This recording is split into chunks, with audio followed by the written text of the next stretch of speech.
আমরা আজ কি দেখি, আজ যদি তিতাস গ্যাস দপ্তরে যাই দেখেন শ্রমিক দলের দৌরাত্ম্য, আজ যদি বিদ্যুতে যাই শ্রমিক দলের দৌরাত্ম্য।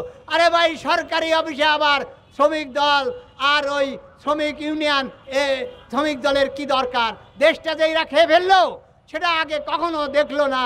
কারণ হচ্ছে যে এর আগেও যেমন শ্রমিক লীগ ছিল, এখানে আসে শ্রমিক দল হয়েছে।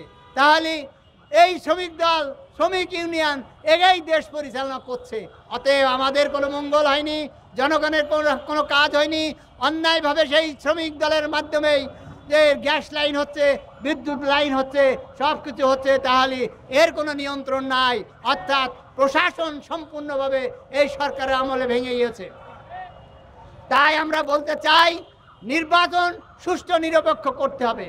আচ্ছা বলি, সুষ্ঠু নিরপেক্ষ নির্বাচন, তাহলে নির্বাচন কমিশন কি করলেন?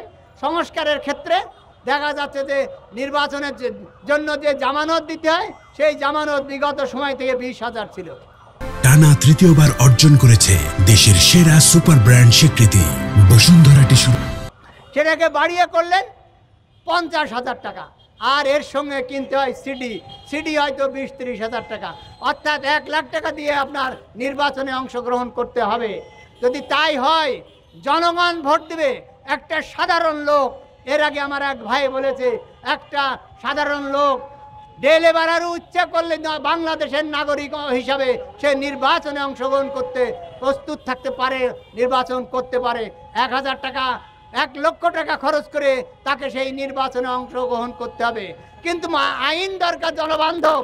সেই আইন দেখা যে ধনীতান্ত্রিক, গণতান্ত্রিক বা কালো টাকা দৌড়াতে যারা জীবনযাপন করছে, তারাই হয়তো সেই সুযোগ পাবে।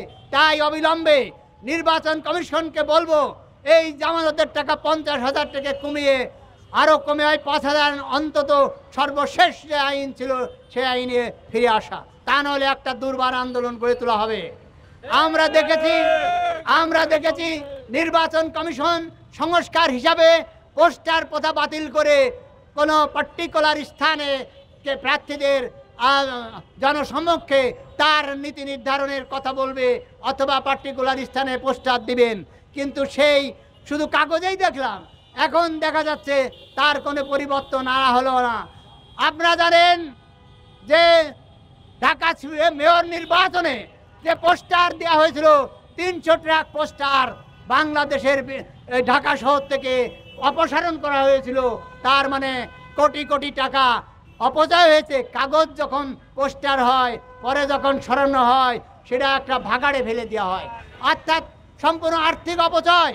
এই আর্থিক অপচয় রোধের জন্য বাংলাদেশ কংগ্রেস প্রস্তাব দিয়েছিল যে এই পোস্টার প্রথার বিলুপ করা হোক। 2টা পদ্ধতিতে, হয় পার্টিকুলার স্থানে সাময়িক পোস্টার দেওয়া হোক, অথবা